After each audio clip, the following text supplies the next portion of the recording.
E aí, galera, bem-vindo a mais um podcast do esporte. Hoje eu vou tentar fazer um podcast no formato um pouco mais curto também. A gente não tem tantas notícias do mercado, né? O Corinthians, pelo que a gente pôde levantar, fez já uma proposta pro Diego Costa e ao que parece o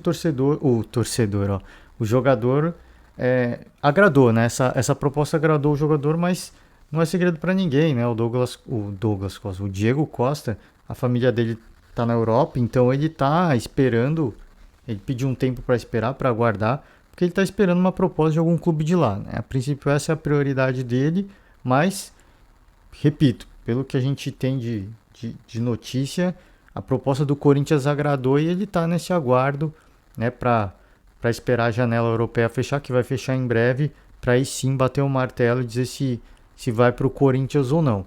Tá? Mas, repito, pelo que a gente pode apurar, o Corinthians fez esse contato e a proposta agradou o jogador. Então, fica essa expectativa, né, do Diego vai, não vai, se for uma grande contratação.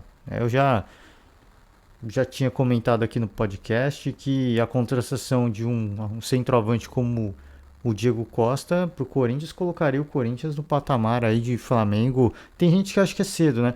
Mas essa projeção a gente faz com base no papel, né? Nos jogadores que estão no papel. A gente não viu esses caras jogando junto e isso é óbvio que a gente só vai saber de fato quando a bola rolar, né? Se esse time realmente vai ter competitividade, se realmente vai bater de frente com o Flamengo, com o Palmeiras, com o Galo.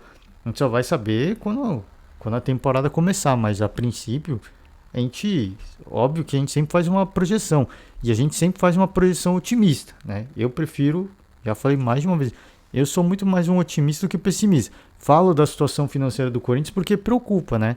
Não adianta a gente ser otimista e querer ser cego também. A gente tem que falar algumas coisas que a gente está vendo, mas que parece que todo mundo está ignorando, né? Algumas coisas a gente levanta não para falar, ó, a gente avisou. Não é isso. A gente comenta porque assim é um é uma coisa muito legal que está acontecendo com o Corinthians agora, mas não dá para negar que existe uma preocupação, né, em relação à dívida. Com mais contratações acontecendo, a dívida vai aumentar ainda mais, né? A gente sabe disso. E pelo que eu vi em alguns programas esportivos também, caso a negociação com o Diego Costa aconteça, a patrocinadora não vai pagar o salário integral dele, né? Então seria uma parte paga pela patrocinadora, a maior parte, não tenho certeza dos números, né? Mas pelo menos mais de 50% e a outra parte ficaria com o Corinthians. Se fosse o Cavani, por exemplo, eles iam pagar 100% integral. Isso que, repito, é o que a gente levanta, né? Se é verdade ou não, a gente só vai saber no futuro. Mas mesmo assim, tá vendo? Já fica mais uma coisa para o Corinthians pagar. Então, no papel, é uma grande equipe e a projeção que a gente faz, claro, é sempre otimista nesse sentido, até a gente ver esses caras jogando junto. Então, vamos seguir no aguardo, vamos ver o que vai acontecer, né? Em relação a essa contratação do Corinthians, né? Fica esse, esse imbróglio ainda, né? Até o jogador, claro, decidir se de fato vem pro Brasil, vai pro Corinthians ou não. E outra coisa, né? O goleiro Fábio, ex-Cruzeiro, né? Aquele que gerou a polêmica com o Cruzeiro, fechou com o Fluminense, né? O Fábio estava muito perto de fechar com o América e eu acho que até por já estar em Minas Gerais seria muito mais fácil ele fechar com o América, mas acho que pesou várias coisas, né? Diz que pesou o relacionamento com o Fred, o, o, o, o Abelão, o Abel Braga também, mas eu acho que também o que pesou foi a relação à torcida, né? Ele é um ídolo do Cruzeiro e jogar no América não é que ele não queira, eu acho que ele queria. Mas, poxa, qualquer erro que ele cometer no gol, ele já vai ser cobrado, né, por ser um cruzeirense, por estar jogando contra a própria equipe. Então, ainda mais depois das declarações do Rafael Sobis, que eu vou comentar, que a gente vai repercutir aqui também. Então, ficou essa questão aí, né, do Fábio em aberto. O Fluminense meio que atravessou, meio que deu um chapéu aí no América e anuncia mais uma contratação de peso, né? O Fábio tem mais de 40 anos, um contrato de um ano aí. um goleiro extremamente experiente, né? Experiência de títulos, né? Títulos nacionais, jogando Libertadores também. Então é um cara que o currículo fala por si só, né? Pela idade, a gente continua o que a gente mais questiona é isso, como é que tá ele fisicamente, tecnicamente, mas a gente sabe que hoje, quando o cara se cuida, quando o cara se prepara, a idade às vezes influencia na questão do reflexo e tudo mais, mas em muitos momentos isso pesa demais, né? Na hora de a gente vê jogadores jovens, por exemplo, se a gente pegar o Thiago Volpe no São Paulo, cometeu erros em momentos decisivos, né? Em momentos de muita pressão. E o Fábio é um goleiro que não vai cometer esse tipo de erro. Às vezes pode falhar num lance por falta de um pouquinho de reflexo? Pode, mas momentos decisivos, isso não vai pesar para cima desse tipo de jogador. Então, é uma contratação interessante para o Fluminense. Se vai jogar como titular ou não, se vai até chegar a jogar, isso a gente não sabe. Né? É uma boa opção, é um bom nome, né, para reforçar esse elenco do Fluminense que já está bem reforçado, né, bem agitando bastante o mercado. Questão Michael ainda segue, né? Segue em aberto, segue esse mistério, essa interrogação do que vai ser, porque o Goianese, né, se eu não me engano, que é o clube que tem os direitos, tinha os direitos do Michael, que o Goiás comprou, né? E não pagou por isso, inclusive essa equipe já entrou com uma ação para cima do Goiás. A equipe notificou o Flamengo, né, que tem que segurar esses 5% porque é um valor que está pendente de ser pago, né?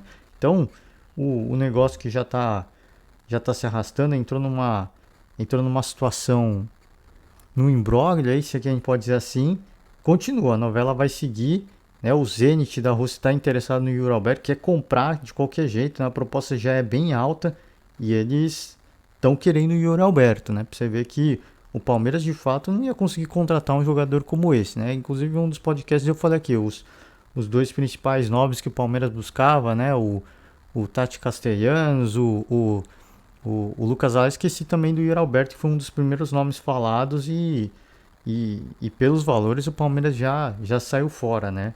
Também se fala em Pedro, mas o Flamengo nem quis começar a conversa, então por aí vai, né?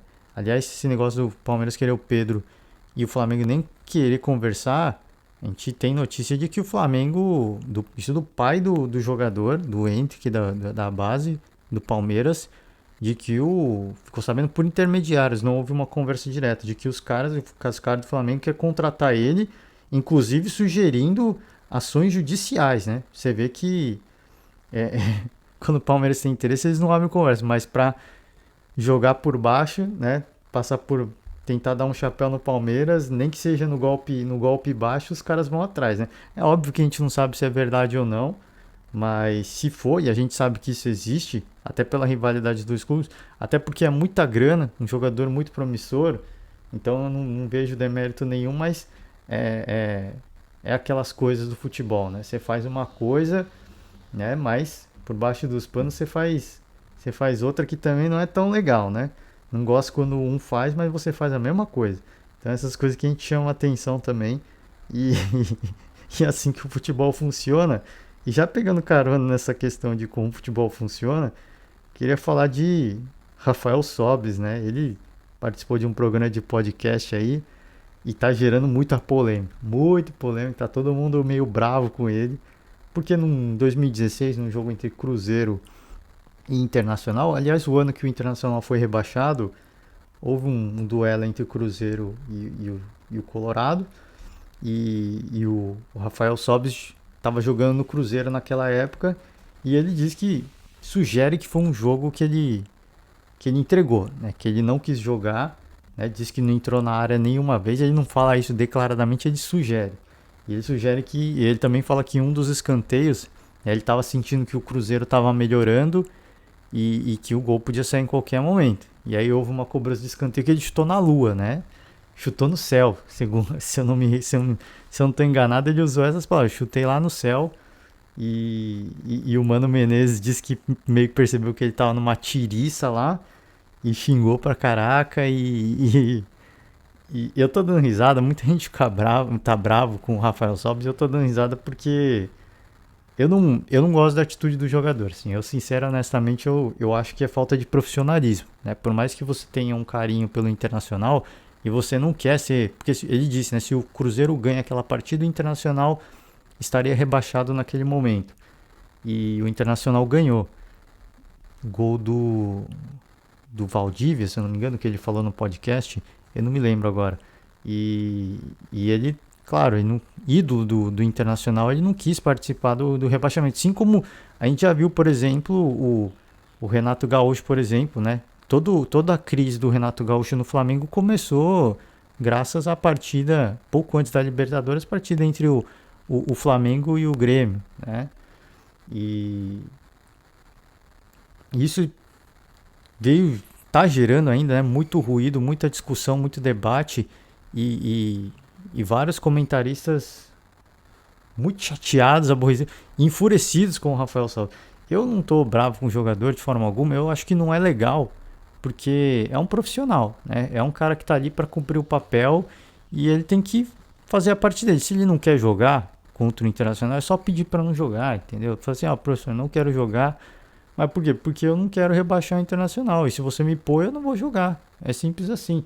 Então, eu acho que é uma coisa tão simples de resolver, mas enfim, né? Ele tá lá representando o Cruzeiro. Se ele entrou para jogar, eu acho que tem que dar o 100%, né? Ele tem que fazer o que ele está sendo pago para fazer. É uma questão ética, né? É o clube que está pagando o seu salário, é o torcedor que está torcendo para você. Então, acho que nesse aspecto eu não concordo. Agora, o que eu dou risada é que, cara, a gente sabe que isso acontece e por mais que ninguém confesse, a gente sabe que acontece. Esse ano foi o maior exemplo disso. Flamengo e Grêmio.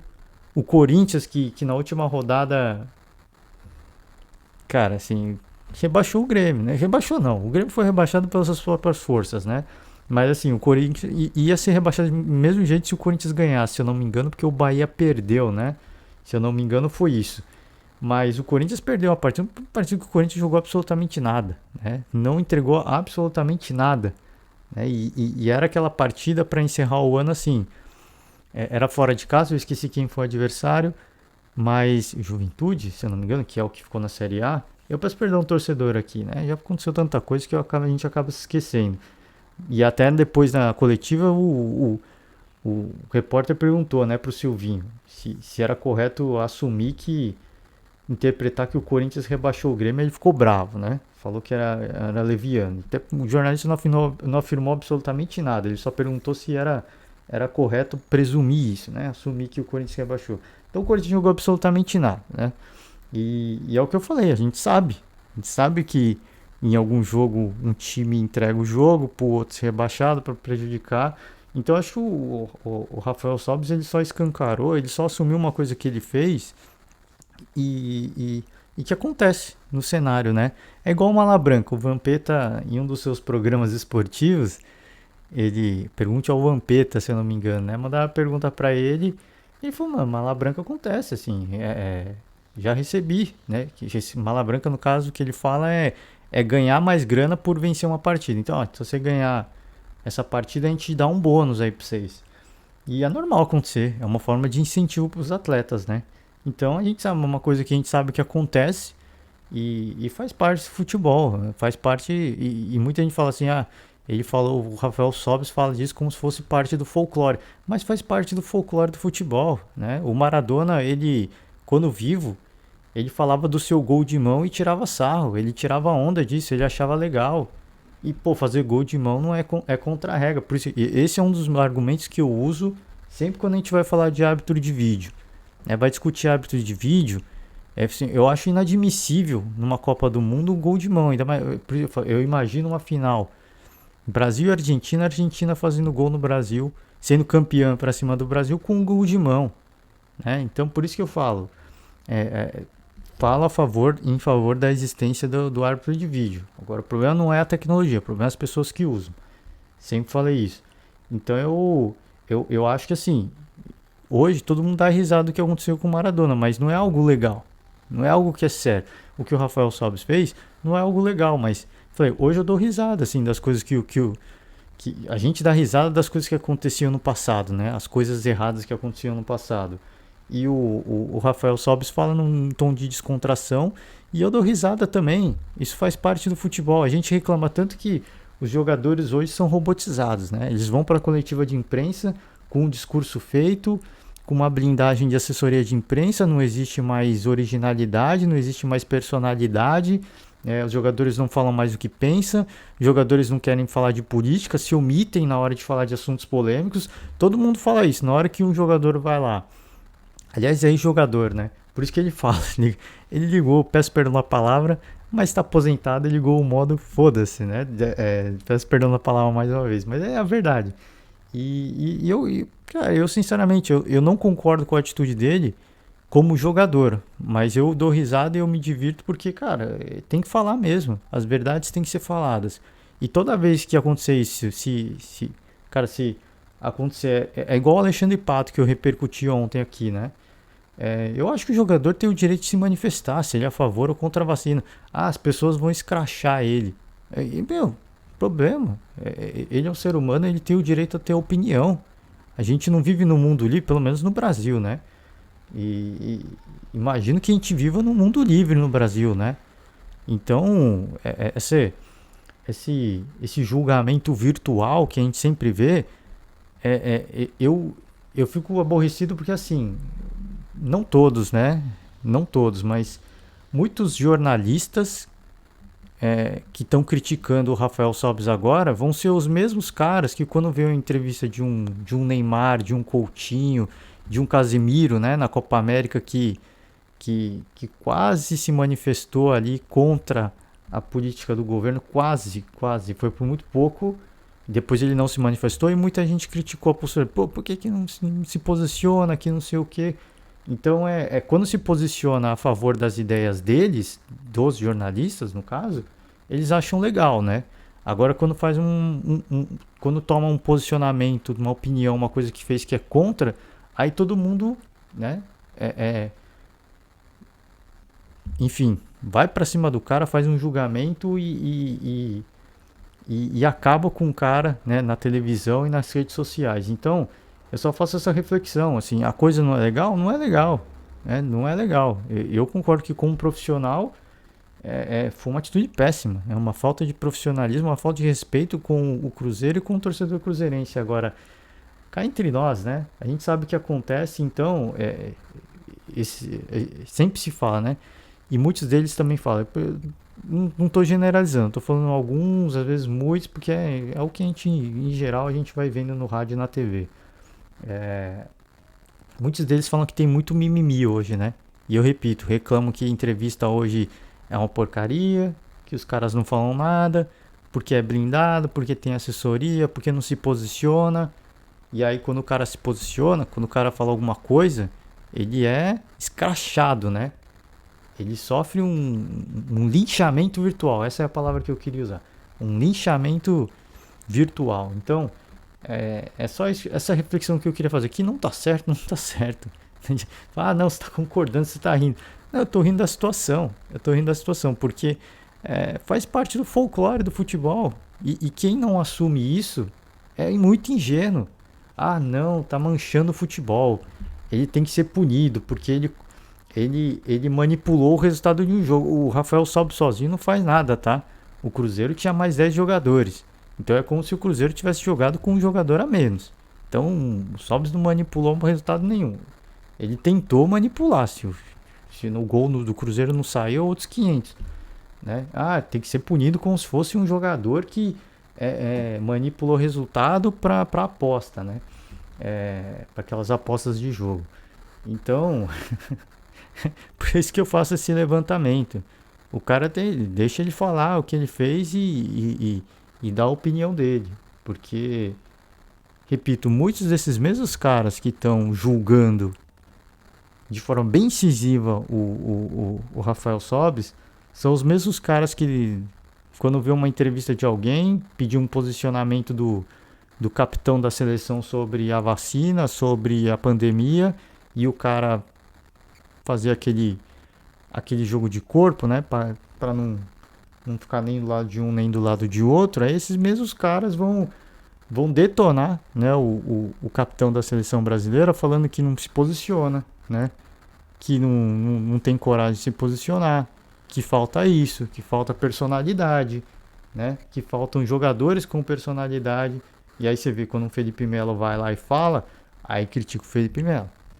Aí quando vai um treinador e fala, aí critica o treinador. Então, eu acho que é muito mimimi, sabe? Às vezes em relação a isso, que tá errado, eu não tô negando que tá errado. Eu também não concordo de fato agora. A gente vai começar a podar os caras pelas coisas que eles falam, aí depois reclama que ninguém fala nada, né? É isso que eu acho engraçado. Então, é só pra, pra dar a minha visão, pelo menos, do que aconteceu.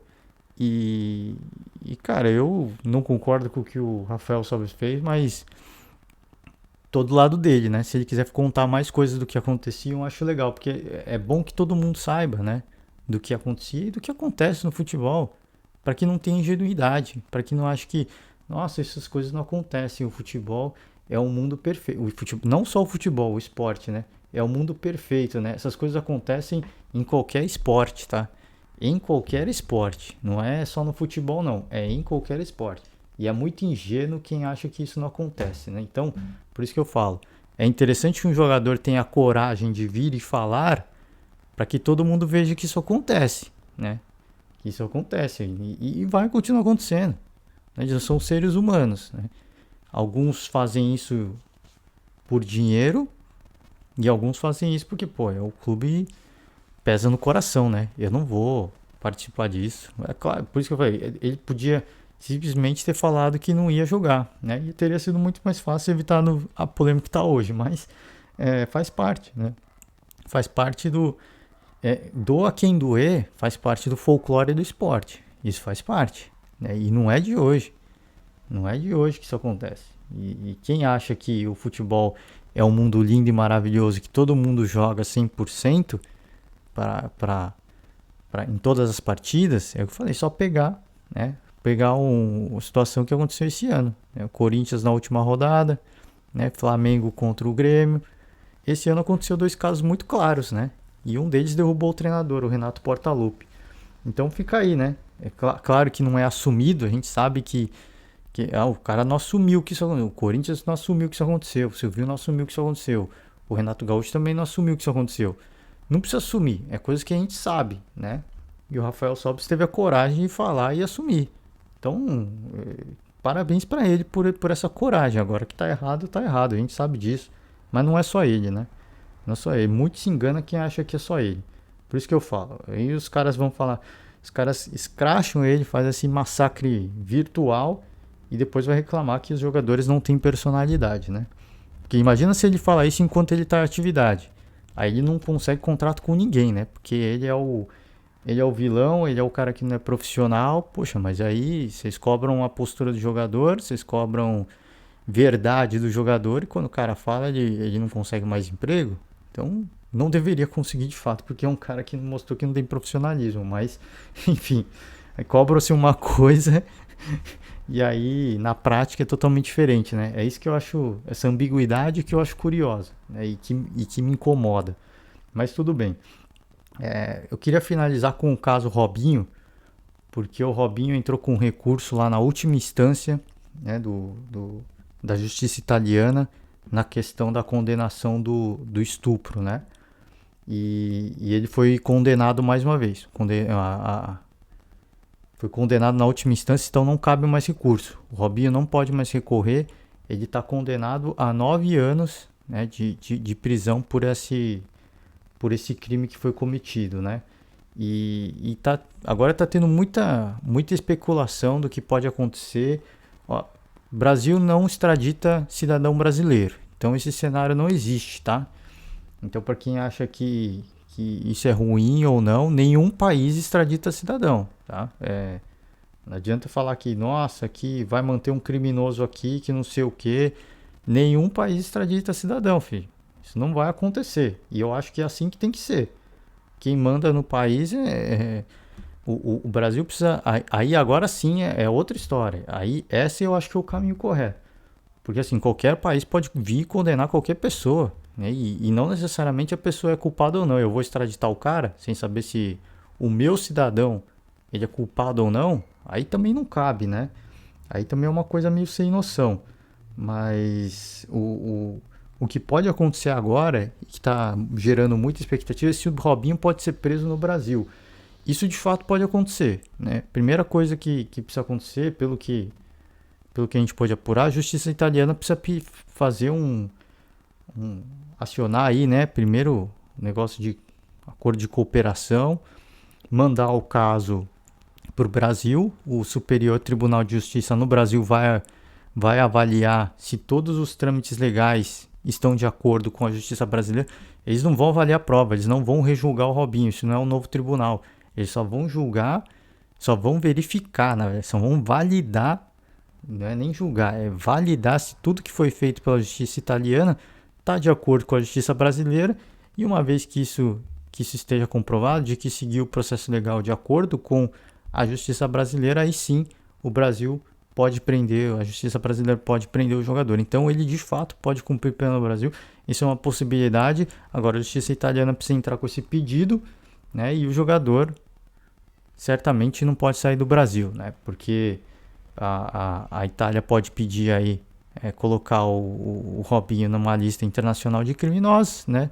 Para a Europa esquece, ele não pode mais voltar para a Europa, certamente que não. Pelo menos para a União Europeia ele não pode voltar mais. Para a Rússia eu acho que ele pode ir. A Rússia tem alguns refugiados, algumas galeras, algum pessoal pede asilo lá às vezes, né? Inclusive aquele Snowden, o cara da inteligência americana, né, que vazou os dados do serviço secreto americano, tá refugiado na Rússia, até onde a gente sabe, né? Não sabe se é verdade ou não. Então, na Rússia talvez ele possa ir, mas na comunidade, na União Europeia, certamente que não. E agora é isso, a gente não sabe qual o caminho que isso vai levar, que rumo que isso vai tomar. Fato é que, eu falei e eu repito, o jogador tá condenado pela justiça italiana. Então,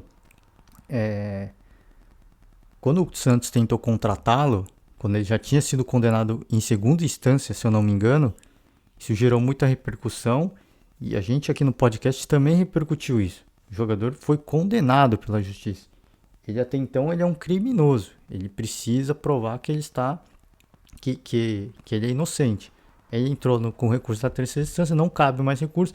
Então, o que a gente assume, pelo menos eu pessoalmente, que ele é um criminoso, né? Ele está no Brasil, ele não foi condenado no Brasil pela justiça brasileira, então aqui ele está ok e tá ok para ir e vir e eu não tenho problema com isso. Agora, se algum clube eventualmente tem interesse em contratar o jogador, tem que ter ciência disso, né?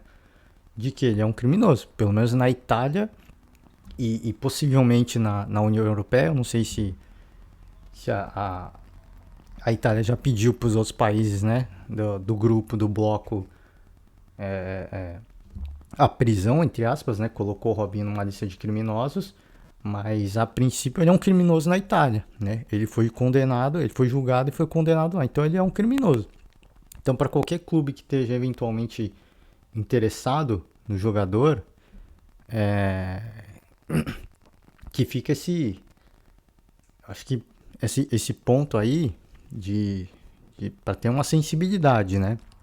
Eu repito, ele pode não ser um criminoso no Brasil, mas na Itália ele já foi condenado. Ele é um criminoso, né? Um crime de violência sexual na Itália. Na Itália ele é um criminoso. Então, a gente sabe que muitas vezes isso impacta muito, né? A reação do torcedor, ela pesa demais. E o Santos já sofreu com essa ira. Então, o Robinho é um baita jogador, tem uma baita história, tem. É um jogador que eu acho que ainda jogaria num clube brasileiro hoje, um clube grande brasileiro hoje, eu acho que sim. Ele tem capacidade para isso, mas ele perdeu espaço agora em virtude dessa situação, né? E tem clubes que possivelmente queiram contratá-lo. Então, a gente só ficar com isso a gente deixar isso no ar, porque não adianta contra fatos não há argumentos, né? Ele foi condenado na Itália. Ele é um criminoso para a justiça italiana, tá? Então, tomar um certo cuidado aí, porque às vezes a galera finge que não sabe de nada, né? Aqui no Brasil não é nada, e depois ganha uma repercussão negativa e tem que rescindir contrato, né? Que às vezes as pessoas se fazem desentendidas. Então, repito, não tô aqui julgando o jogador nem nada disso. Eu acho que agora ele tem que cumprir essa pena, ele tem que prestar contas, né? Tem que prestar conta para a justiça, de alguma forma. Seja negociar uma pena mais branda, seja negociar com o serviço comunitário. 9 anos eu acho praticamente impossível ele conseguir uma pena mais branda, se não ficar pelo menos um mínimo de tempo em reclusão. Então, cabe ao jogador agora, né, tentar pagar essa pena de alguma forma, né? Eu acho que agora ele tem que prestar contas para a sociedade italiana, né? Pelo crime que ele cometeu. E, e, e é isso, né? Para ele voltar a atuar, se de fato ele quer voltar a atuar como jogador, eu acho que moralmente é dever dele, né? Ele nem que seja para cumprir a pena aqui no Brasil. A gente sabe que aqui no Brasil é uma situação muito mais interessante para ele até, porque aqui existe aquela coisa de ficar preso 1 ano, bom comportamento, o cara já pode ficar num regime semiaberto, diminuir a pena, e aí fazer serviço comunitário, e o cara, sei lá, uma pena de 9 anos, em 2 anos e meio, 3 anos, ele tá fora já. Ele já pagou as contas com a justiça. Então, quanto mais cedo ele se preocupar eventualmente de pagar essa pena, talvez, né, mais rápido ele possa voltar a jogar futebol. Não sei como ele vai estar fisicamente, né? Nem mentalmente. Mas que isso é possível se ele tiver de fato disposto a voltar para o futebol, esse é um caminho, né? E ele, pelo nome que tem, ele certamente volta para o futebol com muita tranquilidade. Com muita tranquilidade. Então acho que a gente fica nesse aguardo do que pode acontecer. Né? Não estou aqui, repito. A ideia não é falar se a pena é correta ou não, se o jogador está certo ou não. Ele já foi julgado, já foi condenado. Então é um criminoso. Não tem como a gente discutir mais em relação a isso. A gente só fica no aguardo do que pode acontecer, né? A repercussão, se pode ser preso no Brasil, se não pode, enfim. Poder pode, a gente já sabe disso. Agora cabe a gente avaliar, a gente esperar, aguardar, enfim, o que a justiça italiana vai fazer e o posicionamento do Superior Tribunal de Justiça no Brasil, né? E é isso. Com essa última notícia eu encerro o podcast de hoje, né? A gente segue, claro, acompanhando o mercado. Falar de copinha, né, rapidamente, o Palmeiras, a gente vai ter um clássico paulista, né? Na semifinal da Copa São Paulo de Futebol Júnior, né, São Paulo e Palmeiras chegam na semifinal. Palmeiras, aliás, com um golaço do Endrick, hein? Putz, mas que golaço que ele fez. Fez uma bicicleta ali na entrada da grande área. Quando um bate-rebate, ele virou. Parece que foi um lance sem compromisso nenhum e a bola entrou, velho. O moleque tem estrela demais. O garoto tem estrela demais. E só pra falar do Endrick, né? Que eu às vezes acompanho os donos da bola. E nos donos da bola, o apresentador agora, o Neto tá de férias, né? O Fernandinho. O Fernandinho parece que o Endrick quer que o Endrick saia do Palmeiras de qualquer jeito, né? É impressionante. Todo programa ele fala do Endrick, ele já entrevistou Alexandre Matos e ele entrevistou um empresário de jogadores, esqueci o nome, peço perdão. Os dois falaram que o menino vai ficar no Palmeiras e o Fernandinho continua insistindo que ele pode ser, que ele, enfim, sugerindo que ele vai sair, né? A possibilidade existe, a gente sabe que existe, mas o pai, se dois empresários do ramo do futebol, ele é um jornalista, ele não é um empresário. A gente já viu isso acontecer, já viu, mas cara, são dois caras de peso que estão falando, dois caras que entendem do mercado, que tá falando que isso não vai acontecer. Então, meu, ponto final, velho. Se sair, você fala, eu avisei, mas mano, não tem mais. Todo programa praticamente tá lá, de 2 em 2 programas tá falando, não, mas a gente sabe que isso acontece. Os caras vêm, leva a família pra lá, dá passaporte, tudo. A gente sabe que isso acontece, mas os caras já estão falando, isso não vai acontecer. Então, pra que quer nadar contra a maré, entendeu? Essas coisas às vezes me irritam. Mas que é um grande jornalista, ele levanta um ponto válido? Levanta, mas é que nem a gente ficar falando das finanças do Corinthians todo dia.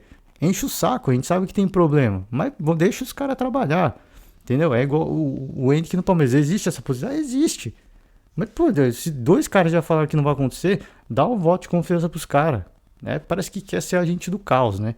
Enfim, não me eximo da culpa, eu também falei aqui, várias vezes de Corinthians e, de novo, não é querendo ser agente do caos, mas a gente levanta coisas que a gente não sabe, né? E a gente se preocupa. E no caso do Hendrick é algo que existe essa preocupação? Existe, mas é, é muito improvável, né? Se é que a gente pode dizer assim, improvável não é. A possibilidade é muito possível, a gente não sabe, né? Se os caras vêm com um caminhão de dinheiro, às vezes o coração não aguenta, né? E não dá pra julgar.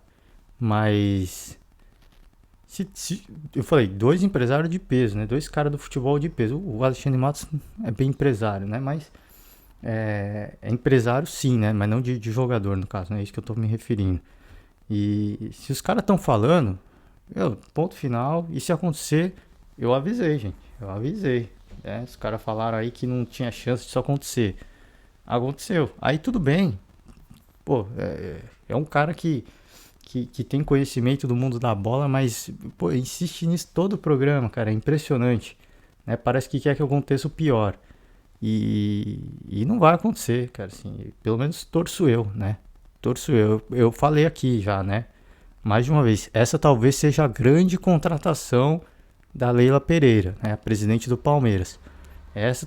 E a contratação, no caso, negociar, né, a porcentagem do jogador, né? Porque como ele não tem contrato, ele está se valorizando cada vez mais. Ele pode ficar com ele pode pedir uma porcentagem maior, né?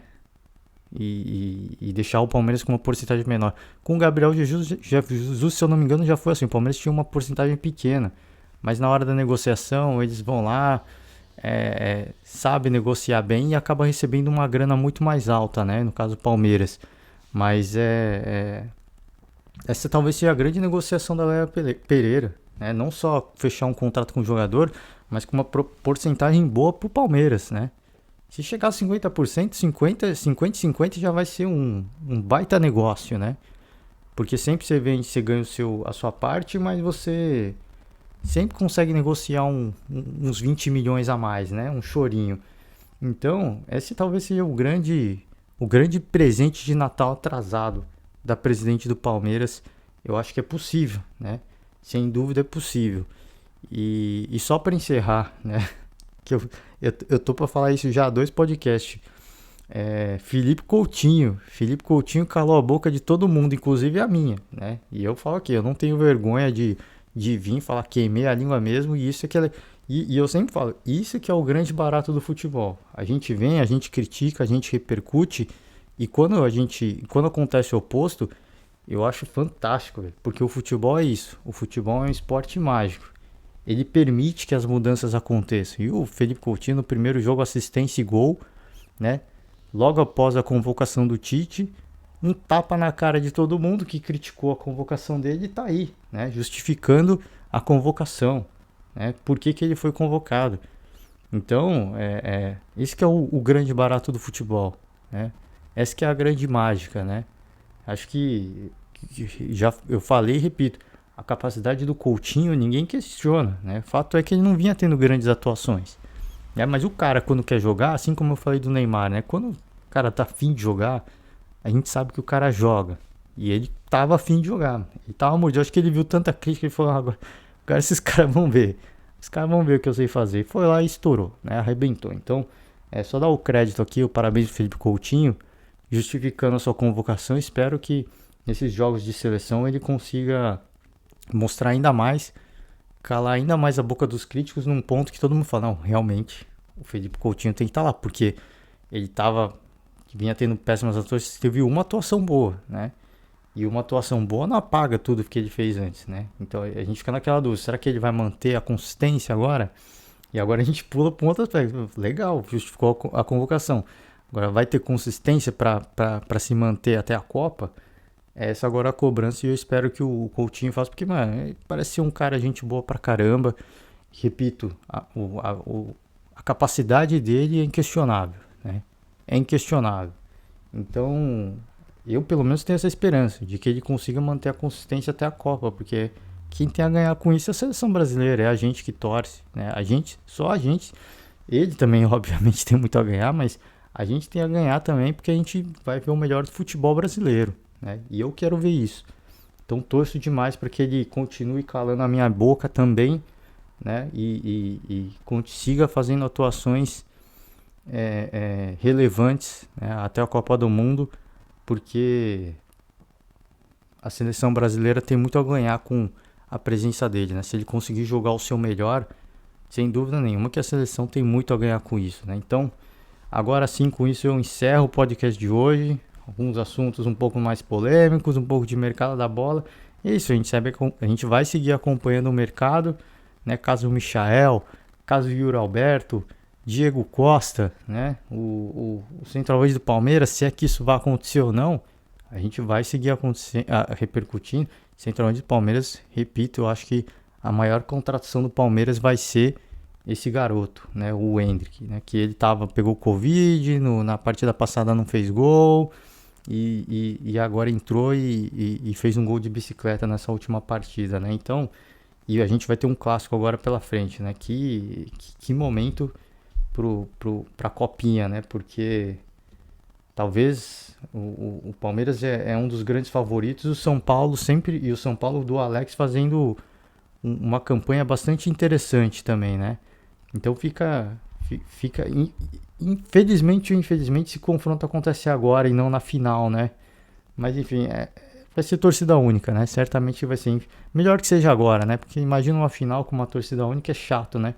Melhor que seja agora mesmo, né? Na semifinal, porque aí na final a gente tem torcida dividida e todo mundo curte. Então, uma prova de fogo para as duas equipes, né? Uma prova de fogo para as duas equipes. E é isso, gente. Por hoje eu encerro. Desejar para todo mundo aí um ótimo restante de semana. A gente segue acompanhando. Um forte abraço e até a próxima. Tchau.